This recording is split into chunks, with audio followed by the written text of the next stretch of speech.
Welcome to Bhardwaj astrology. हमारे कई सारे दर्शकों का अनुरोध था कि मैं हस्तरेखा के विषय में कुछ बात करूं, कुछ जानकारी आप लोगों के साथ साझा करूं। तो आज का यह कार्यक्रम हस्तरेखा के ऊपर है और जैसा जन्म कुंडली के विषय में हमारा प्रयास रहता है कि कुछ नया ज्ञान, कुछ नई छुपी हुई विद्या आप लोगों के सामने प्रस्तुत की जाए, वैसे ही हस्तरेखा के विषय में भी हमारा प्रयास रहेगा कि आप लोगों तक कुछ विशेष जानकारी पहुंचाई जाए। तो चलिए आज के कार्यक्रम को हम लोग प्रारंभ करते हैं।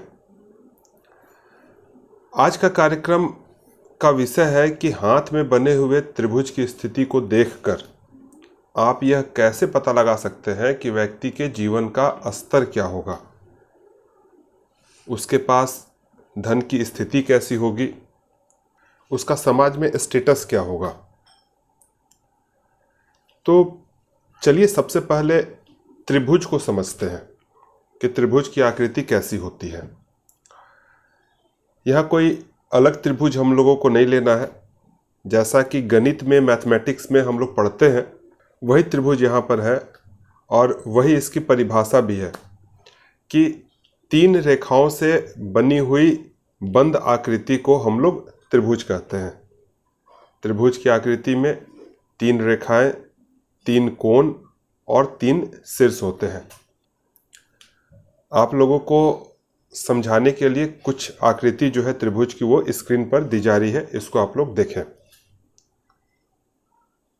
तो इस तरह की आकृति को हम लोग त्रिभुज कहते हैं। अब आते हैं इस विषय के सेकंड पार्ट की ओर कि आखिर इस त्रिभुज का प्रभाव क्या होता है। तो हस्तरेखा के सामुद्रिक शास्त्र के अनुसार इस त्रिभुज को शुभ माना जाता है और यह त्रिभुज जितना बड़ा होगा, जितना साफ तरीके से बना हुआ होगा, जितने अच्छे प्रकार से बना हुआ होगा, उसका फल उतना ही श्रेष्ठ होगा। वैसे मैं आप लोगों को बता दूं कि ये जो त्रिभुज है ये कम हाथों में देखने को मिलता है, परंतु जिस किसी भी हाथ में यह आकृति पाई जाती है, व्यक्ति अपने क्षेत्र में विशेष सफलता प्राप्त करने वाला होता है, व्यक्ति भाग्यवान होता है और धन के दृष्टिकोण से उसकी प्रत्येक अवस्था जो है वह उन्नतिदायक होती है।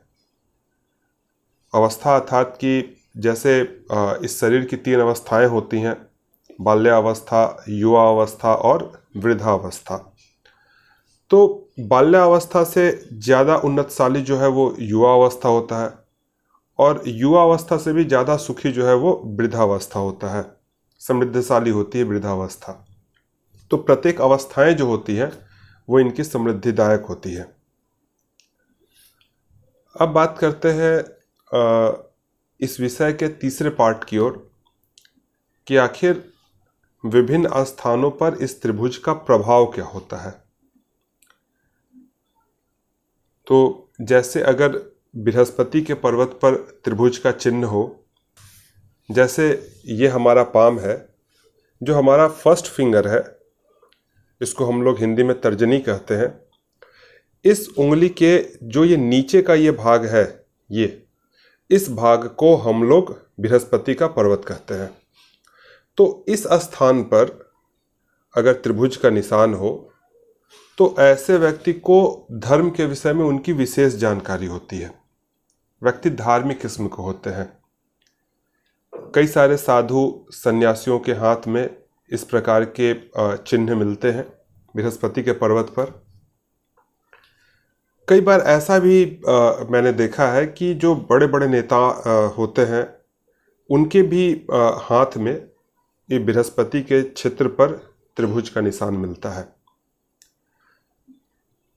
अब ऐसे व्यक्तियों से जिनके हाथ में बृहस्पति के क्षेत्र के ऊपर त्रिभुज का चिन्ह होता है, तो ऐसे व्यक्तियों के माध्यम से समाज का कल्याण होता है। परंतु इसी के साथ साथ एक बात का ध्यान रखें कि यदि यहाँ पर बने हुए त्रिभुज को यहाँ से, ये निम्न मंगल का क्षेत्र होता है, यहाँ से आती हुई कोई रेखा इसको छू ले, यहाँ बने हुए त्रिभुज को अगर इस क्षेत्र से आती हुई कोई रेखा छू ले तो फिर व्यक्ति जीवन में सफल तो होता है, परंतु व्यक्ति के स्वभाव में थोड़ी धूर्तता आ जाती है और व्यक्ति की बातों में घमंड आ जाता है। लेकिन निर्दोष रूप में बृहस्पति के क्षेत्र में इस चिन्ह का होना व्यक्ति को सामाजिक बनाता है। अब बात करते हैं कि शनि के क्षेत्र में यदि यह त्रिभुज हो तो क्या होता है। हमारी जो ये मध्यमा उंगली है, इसके नीचे के क्षेत्र को, ये जो स्थान है, इस स्थान को हम लोग शनि का क्षेत्र कहते हैं। इस स्थान पर अगर किसी की त्रिभुज हो तो व्यक्ति गुप्त विद्या को जानने वाला होता है, या कोई ना कोई गुप्त विद्या उसके पास होती है, या फिर व्यक्ति ज्योतिष शास्त्र को जानने वाला होता है, तंत्र मंत्र को जानने वाला होता है। जैसे आप देखेंगे मेरे इस हाथ में यहाँ पर आपको त्रिभुज का चिन्ह मिलेगा। दूसरी एक बड़ी बात कि जो भी लोग मेडिकल प्रोफेशन से जुड़े हुए होते हैं, डॉक्टर हो या फिर दवाइयों का काम करते हो, तो उन लोगों के भी हाथ में मैंने शनि के क्षेत्र पर यह त्रिभुज का चिन्ह देखा है। तो दो बातें स्पष्ट हो जाती हैं कि अगर शनि के क्षेत्र के नीचे यह त्रिभुज का चिन्ह हो तो व्यक्ति या तो तंत्र मंत्र से संबंधित क्षेत्र में काम करेगा, ज्योतिष से संबंधित क्षेत्र में काम करेगा, या फिर मेडिकल से संबंधित क्षेत्र में वो व्यक्ति काम करेगा। अब यदि ये जो त्रिकोण है वो सूर्य क्षेत्र पर हो, ये जो है हमारी अनामिका उंगली जिसको रिंग फिंगर बोलते हैं, इस फिंगर के जस्ट नीचे जो ये भाग है, इस भाग को हम लोग सूर्य का क्षेत्र बोलते हैं। इस क्षेत्र पर अगर ये त्रिभुज का चिन्ह हो तो व्यक्ति सरकारी क्षेत्र में काम करने वाला होता है और बड़े बड़े अधिकारियों के हाथ में यहाँ पर ये चिन्ह मिलता है। अब यदि ये जो त्रिकोण है, ये चिन्ह जो है ये बुध के क्षेत्र पर यदि हो, बुध अर्थात कि ये जो हमारी कनिष्ठा उंगली है, इसको इंग्लिश में लिटिल फिंगर बोलते हैं, ये वाले क्षेत्र पर अगर त्रिभुज का चिन्ह हो तो व्यक्ति अच्छा व्यापार का काम करता है, उसका व्यापार कई जगह फैला हुआ होता है, या व्यापार से उसको बहुत अच्छी आमदनी होती है। दूसरा, व्यक्ति इंटेलिजेंट होता है और उसकी बौद्धिक क्षमता उच्च कोटि की होती है। कई बार ऐसा भी देखा गया है कि जिनका भी बुध के क्षेत्र पर यहाँ पर त्रिभुज का चिन्ह हो तो ऐसे व्यक्ति वैज्ञानिक होते हैं, या जहाँ कहीं भी दिमाग का काम करना हो, इंटेलिजेंस का काम करना हो, वहाँ पर ऐसे व्यक्ति काम करते हुए देखे जाते हैं।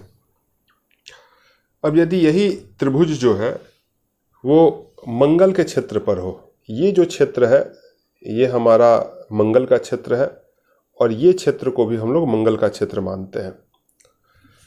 तो ये त्रिभुज जो है ये अगर मंगल के क्षेत्र पर हो तो व्यक्ति में साहस बहुत होता है और साहस से संबंधित काम को करने वाला होता है।